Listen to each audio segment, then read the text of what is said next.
आज इस वीडियो में हम लोग बात करने वाले हैं फसाई के नए नियम के बारे में, जो कि बहुत ही ज़्यादा ज़रूरी है हर एक फूड बिजनेस के ओनर को समझना।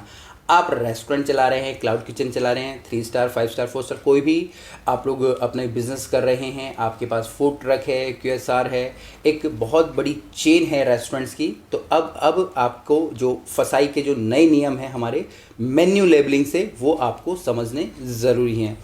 फसाई यहाँ पे एक प्रकार की हमारी गवर्नमेंट एजेंसी है, ठीक है, जो कि फूड से रिलेटेड हमारी सारी की सारी चीज़ें देखती है।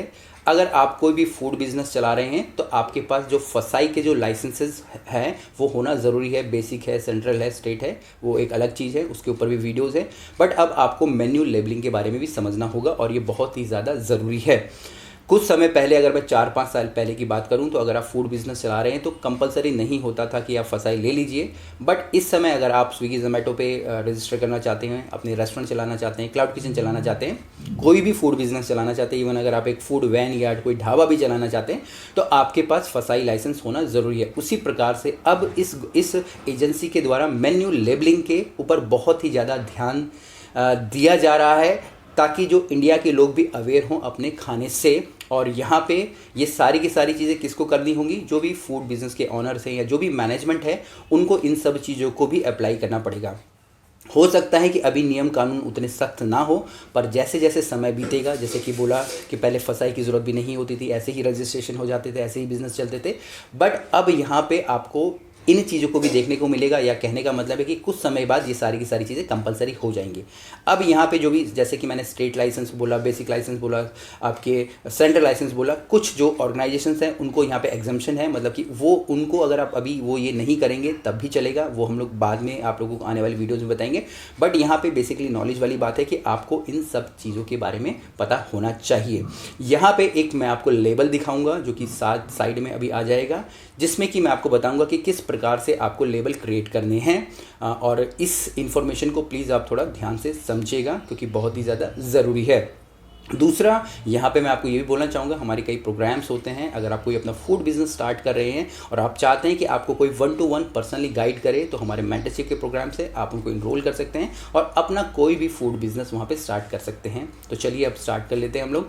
यहाँ पे एक लेबल आ जाएगा, मैं अपने दूसरे फ़ोन में देख रहा हूँ, ठीक है। अब यहाँ पे जो लेबल है वो है मेरे एक पालक पनीर का, ठीक है जी। पालक पनीर का लेबल आपको यहाँ पे आ जाएगा। अब इस पालक पनीर के अंदर सबसे पहले तो एक ग्रीन कलर का डॉट लगा पड़ा है, ठीक है। अब ये ग्रीन कलर का जो डॉट है वो डिनोट करता है कि भाई ये प्योरली वेज है, ठीक है। जब अगर मैं बोलता हूँ नॉन वेज होगा तो वो हमारे ब्राउन या रेडिश कलर के अंदर उसका वो एक जो टिक आ जाएगा। दूसरा, इसमें यहाँ पे सर्विंग साइज़ लिखा पड़ा है, तो यहाँ पे मैंने लिखा है 1 बाउल, वो है मेरा 250 ग्राम, तो ये सर्विंग साइज़ हो गया। तीसरा, यहाँ पे कैलोरीज़ के बारे में लिखा है कि मेरे उस पर्टिकुलर खाने के अंदर, मेरे उस पालक पनीर के बाउल के अंदर कितनी कैलोरी है, तो 355 कैलोरी उसके अंदर है। और लास्ट में चौथा यहाँ पे इसमें है एलर्जेंस, ठीक है जी। एलर्जेंस की इन्फॉर्मेशन है। अब यहाँ पे एलर्जेंस के अंदर मेरा मिल्क एंड मिल्क प्रोडक्ट है और ट्री नट है। अब एलर्जेंस क्या होते हैं, ठीक है, इसके ऊपर भी एक प्रॉपरली चैनल पे वीडियो है, बट अभी ये नया एकदम नई चीज़ें आई है, तो मैं और भी फिर से इसके ऊपर दोबारा से मैं वीडियो बना दूंगा। तो इस प्रकार के आपको जो लेबल्स है डिस्प्ले करने होंगे अपने आउटलेट्स पे, अगर आप खाना सर्व कर रहे हैं। उसी प्रकार से अगर आप ये सारी की सारी चीज़ें वेबसाइट के थ्रू बेच रहे हैं, चाहे स्विगी जोमेटो के थ्रू बेच रहे हैं या आपकी खुद की वेबसाइट है, तो एक दूसरा आपको लेबल आ जाएगा। अब यहाँ पे आपको सेम वही चीज़ें लिखनी होगी, ठीक है। अगर मैं यहाँ बोलूँ, यहाँ पे पनीर टिक्का रैप आ रहा होगा, इसके अंदर जो कैलोरीज़ है वो 282 कैलोरीज़ है, ठीक है। और इसके अंदर जो हमारे कंटेंट है, जो आप बोल सकते हैं हमारे एलर्जेंस हैं, यहाँ पे वो सीरियल कंटेनिंग ग्लूटेन है, ठीक है। ग्लूटेन भी एक तरीके से हमारा एलर्जन हो जाता है।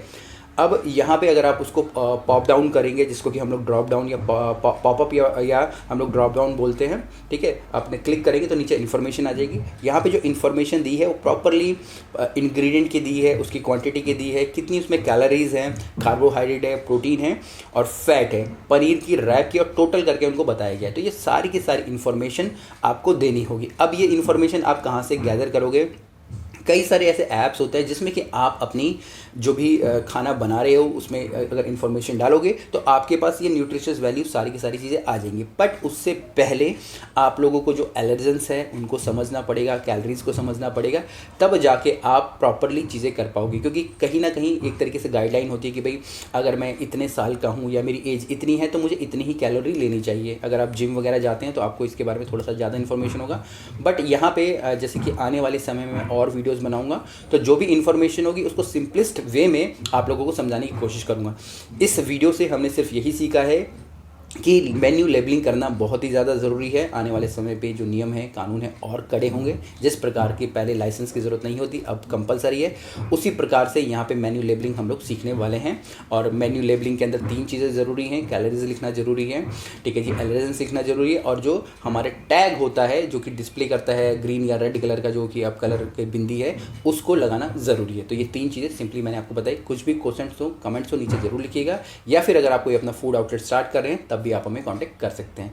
फिर मिलेंगे एक नए वीडियो में, तब तक के लिए जय हिंद।